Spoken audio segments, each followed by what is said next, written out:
कुरान के ईश्वरीय ग्रंथ होने का प्रमाण। कुरान के ईश्वरीय ग्रंथ होने के दावे के पीछे अनेक ठोस प्रमाण हैं, जिनमें साहित्यिक चमत्कार, ऐतिहासिक सत्यापन, वैज्ञानिक तथ्य और इसका संरक्षण शामिल है। आइए इन सभी पहलुओं को और भी विस्तार से समझें, ताकि यह स्पष्ट हो सके कि कुरान एक इंसान द्वारा रचित नहीं हो सकता और यह केवल अल्लाह, ईश्वर की ओर से अवतरित हुआ है। कुरान का दावा और उसकी संरचना। कुरान स्वयं यह दावा करता है कि यह अल्लाह के द्वारा अवतरित है और मोहम्मद सल्लल्लाहु अलैहि वसल्लम पर भेजा गया। यह दावा बहुत स्पष्ट रूप से किया गया है। सूरह अन-नज्म 53:3 से 4। वह मोहम्मद अपनी इच्छाओं से नहीं बोलते, ये केवल वही प्रकाशना है जो उन्हें भेजी जाती है। यह दावा दर्शाता है कि पैगंबर मोहम्मद सल्लल्लाहु अलैहि वसल्लम की बातें केवल उनके विचार या उनकी इच्छाएं नहीं थीं, बल्कि अल्लाह का संदेश था जो उनके माध्यम से लोगों तक पहुंचा। इसका मतलब है कि कुरान का हर शब्द अल्लाह की ओर से है, न कि किसी इंसान द्वारा गढ़ा गया। कुरान की संरचना और साहित्यिक उत्कृष्टता। कुरान की साहित्यिक शैली और उसकी अद्वितीय भाषा इसे एक चमत्कार बनाती है। इसे 7वीं सदी में अवतरित किया गया, जब अरब के लोग अपनी काव्य कला और साहित्य के लिए प्रसिद्ध थे। फिर भी कुरान ने उस समय के सबसे बड़े कवियों और वक्ताओं को चुनौती दी। सूरह अल बकरा 2:23-24। यदि तुम इसमें संदेह में हो जो हमने अपने बंदे पर अवतरित किया है, तो इसके समान एक सूरह बना लाओ और अल्लाह को छोड़कर अपने सहायकों को बुला लो, यदि तुम सच्चे हो। लेकिन यदि तुम ऐसा न कर सको, और निश्चित रूप से तुम ऐसा न कर सकोगे, तो उस आग से डर जाओ जिसका ईंधन लोग और पत्थर होंगे। इस चुनौती के बाद भी कोई भी व्यक्ति या समूह इसका मुकाबला नहीं कर पाया। यहां तक कि जब अरब के कवि और लेखक कुरान की भाषा और शैली को देख रहे थे, तो वे इसे मानव मस्तिष्क की उपज कहने की हिम्मत नहीं कर सके। यह कुरान की ईश्वरीयता का सबसे स्पष्ट प्रमाण है। भविष्यवाणियां और उनका सत्यापन। कुरान में कई भविष्यवाणियां की गईं, जो बाद में सत्य सिद्ध हुईं। इन भविष्यवाणियों का होना और उनका पूरा होना यह दर्शाता है कि कुरान केवल इंसानी बुद्धि का परिणाम नहीं हो सकता, क्योंकि कोई भी मनुष्य भविष्य को नहीं देख सकता। आइए कुछ प्रमुख भविष्यवाणियों पर नजर डालते हैं। बाइजेंटाइन साम्राज्य, रोम की विजय। सूरह अर-रूम 30:2-4 में कहा गया है, रोमनों को पराजित किया गया है निकटवर्ती भूभाग में, और वे अपनी इस पराजय के बाद शीघ्र ही कुछ वर्षों में विजयी हो जाएंगे।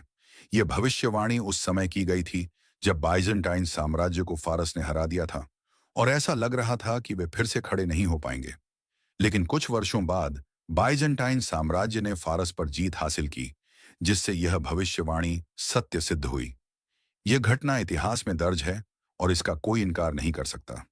मक्का की विजय। सूरह अन-नस्र 110:1-2 में कहा गया, जब अल्लाह की सहायता और विजय आएगी और तुम देखोगे कि लोग अल्लाह के धर्म में दल के दल प्रवेश कर रहे हैं।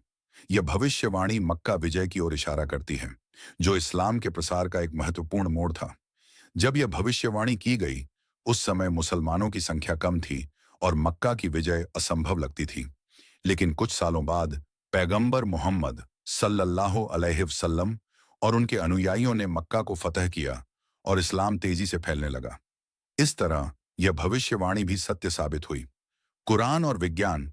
कुरान में कुछ ऐसे वैज्ञानिक तथ्य हैं जिन्हें 7वीं शताब्दी में किसी मानव द्वारा जानना असंभव था। यह तथ्य आधुनिक विज्ञान द्वारा प्रमाणित किए गए हैं, और यह कुरान की ईश्वरीयता का एक और प्रमाण है। भ्रूण विकास का वर्णन।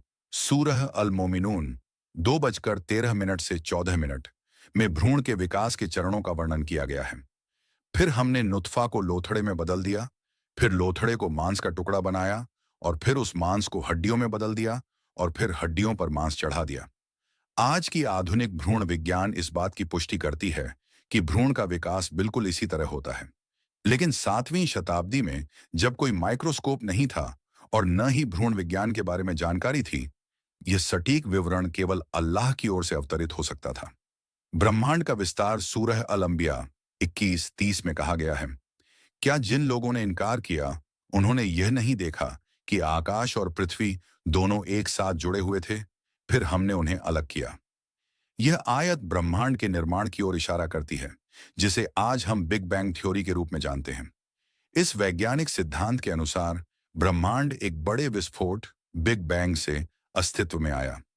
यह कुरान में सदियों पहले उल्लेखित तथ्य विज्ञान के साथ मेल खाता है और यह कुरान की ईश्वरीयता को प्रमाणित करता है। पानी से जीवन सूरह अल अंबिया 21:30 में यह भी कहा गया, और हमने पानी से हर जीवित चीज बनाई। विज्ञान आज इस तथ्य को प्रमाणित करता है कि सभी जीवित प्राणियों के लिए पानी आवश्यक है। यह एक अद्वितीय वैज्ञानिक सत्य है जिसे कुरान ने सदियों पहले उल्लेखित किया। यह कुरान के अल्लाह की ओर से होने का एक और स्पष्ट प्रमाण है। कुरान का संरक्षण। कुरान की सबसे महत्वपूर्ण विशेषताओं में से एक यह है कि इसे 1400 वर्षों से बिना किसी बदलाव के संरक्षित किया गया है। सूरह अल हिज्र 15:9 में कहा गया, निश्चित रूप से हमने ही इस अनुस्मारक कुरान को उतारा है और हम ही इसके रक्षक हैं। इतिहास गवाह है कि अन्य धार्मिक ग्रंथों में समय के साथ बदलाव और परिवर्तनों के प्रमाण मिले हैं, लेकिन कुरान का हर शब्द आज भी वैसे ही है जैसा कि इसे अवतरित किया गया था।